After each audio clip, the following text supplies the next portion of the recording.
Whoa, what is up, guys? Welcome back to another video. Today, we're going to be reacting to, as you can see by the title, 10 things that Americans should never do. So, let's get into this. Number one, never visit just New York or Disney World. Anytime someone tells me they've been to the United States, it's usually one of two places. They've either been to New York or they've been to Disney World or Disneyland. The United States is so much more than that. It's so big and diverse. You have a zillion lakes in a place like Minnesota. You have the Rocky Mountains in Colorado. You have a Patagonia type place in Montana. You have amazing tropical beaches in a place like Hawaii. You have awesome Tex-Mex food down in Texas. And you have the most amazing forests and wildlife in a place like Washington State. Okay, I want to go to Washington State. I know you want to see New York and Disney World, and I definitely think you should, but if you're going to plan a trip to the United States, add another location and go see something different, and it'll show you how really diverse and beautiful this country is outside of those two popular destinations. Okay, the next one on the list is a little bit more serious. Never get out of your car when you're stopped by the police. In many parts of the world, it is customary to get out of your car when the police stop you. That Well, in Australia, normally you just stay in the car. is not the case in the United States, and you definitely don't want to do this.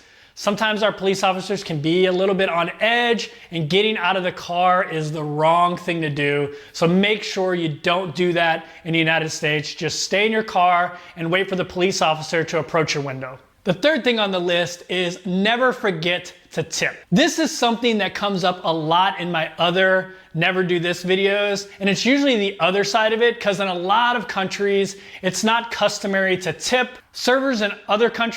Yeah, like in Australia, nobody tips. Like, it is not a tradition, it's nothing for us. So, we find it weird pretty much. Like, we find it a bit odd. Like, if we went to America, being tipping, like, I understand it, but like, yeah, it's just a thing that us in Australia, we just don't do. Countries don't rely on tips for their income. They're paid a higher wage, so it's not a big deal. But in the United States, servers rely on their tips to pay the bills. Normally, you should tip somewhere between 15 and 25% when you go to a restaurant, when you take a cab, when you go get your nails done, things like that. Next thing on the list is never get too close. In the US, we really like our personal space. Okay, I was like, what the hell does that mean? When I was in the military, I actually lived in Italy for 2 years. I moved there in 1998, and I had never lived outside of the United States before. I had a little bit of culture shock. In Italy, Italians don't really have a sense of personal space. When you meet an Italian and greet them, even if you just met them, usually you kiss each other on the cheek. That's something in the US that we just don't do. Also, in most other countries, it's perfectly acceptable to get right up on somebody in a line or push or try to go around them. In the US, we have like a very orderly system, and we don't like people too close to us, and we don't get too close to somebody else. So yeah, just make sure you respect people's space unless they invite you in their space. Okay, the next one is a little bit political, but never say you like or you dislike Trump. We are just That one? Yeah, yeah, I know about that one. I know about that one. so politically divided right now in the United States. It's just best to steer clear of that discussion. So when you're talking about just visiting a place, you don't really have to get involved in the political rhetoric that goes on. Okay, the next one is a real sticking point with me and one of the things that I really don't like about the United States. Never think you can rely on public transportation. Other than a few cities like New York and DC, the public transportation systems in the United States are not very good. If you're in smaller towns or rural areas, it's basically non-existent. Okay, I didn't know this. So, what, do they not have like buses in every single place? Or, hmm.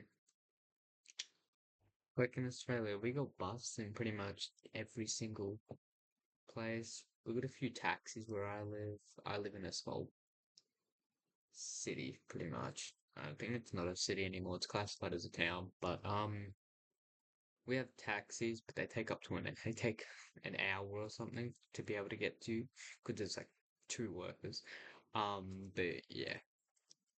We're very much a car culture in the United States, and that's kind of how we get around. We don't really have a good nationwide train system, and the ones we have, they're not very fast. So you can't transit from city to city by train and expect to get there in a reasonable time. You're going to have to either drive or hop on a plane. That's just how it is in the United States. I know it sucks, so just be prepared to not use public transportation. Okay, the next one, never call soccer football. Football is a completely different thing in the United States than it is in. Okay, yeah, I know about that one. About soccer and football. In the United States, American football is the most popular sport, and we just call it football. You can try, but you're never going to convince an American that soccer is better than American football. Someone like Ronaldo could walk around the United States and most people would not recognize him. Next, never expect Americans to be able to speak any other language than English. Unfortunately, it's just not something we prioritize. I'm also definitely guilty of this. Because of the influence of US pop culture and tourism, almost everywhere I've been able to get by with English. For better or worse, we don't really need to speak another language, so we haven't made it a priority in the United States. I know this is a little bit of a generalization, and I have some friends that are bilingual, but for the most part, Americans tend to speak only English. Number 9, never expect our pharmacies to just sell pharmaceutical stuff. In most other countries, pharmacies only have pharmaceutical stuff. In the United States, pharmacies are more like general stores. They have a little bit of everything. In most CVS's, Walgreens, Rite Aids, you can buy your pharmaceutical stuff, you can also buy food, you can buy toys, you can even buy beer. Oh, we kind of have that in Australia. Like, we have some big stores like K-Hub, like, I should say Kmart, really. But, like Kmart, some of them sometimes have a little pharmacist inside of them, as they call it. And they said pharmacist, didn't they? We say a chemist. Yeah, they say pharmacy. We normally just say chemist. But, yeah, we have them, but just the base chemist, they don't really sell anything other than, you know, what they're meant to sell. So. Beach equipment. Our pharmacies aren't just pharmacies. Another little side note, it's really hard to get a drug to market in the United States, so things that are commonly available at pharmacies throughout the world might not be available in US pharmacies. So just be aware of that when you travel to the United States. Rule number 10, never drink if you are under 21 years of age. Most of the rest of the world has a much lower drinking age than the United States. In Vietnam, you can drink at any age. In the Oh, I did not know about that one. US, drinking laws are very, very strict. So make sure if you're under 21 that you're not trying to buy or drinking alcohol. Another side note is never drink in public. Most cities and states have strict open container laws, which means if you're walking around with alcohol and it's open, you can be ticketed or fined. Okay, so those are my Okay, I have a question about that. So, in Australia, like, you gotta be 18 to be able to buy a drink at the bar or buy them at the bottle load. But the question is, like, in Australia, if you're under 18, you can drink if it is in, like, a house. Like, I could drink at my house. Like, in a private house, you can, as long as there's a legal supervision. No, nobody gets supervised, really, but, supervision. But, yeah, so I just want to know, in America, can you do that? Like, think it's, I don't, I don't even know what the age is for it. Like, maybe it's 12 or 14. But yeah, I just want to know what's the American about that? So if anyone's from America or knows, just let me know. Okay, it's just the end. things to never do in the United States. Do you have anything to add? If you do, make sure you put it down in the comments. If you disagree with some of the things I said, make sure you also comment. Hit the thumbs up if you enjoyed this video. Subscribe if you want to see more videos like this. And see you next week. See you next week. I don't think I'll be talking to you guys again next week. I don't think it'll be a week.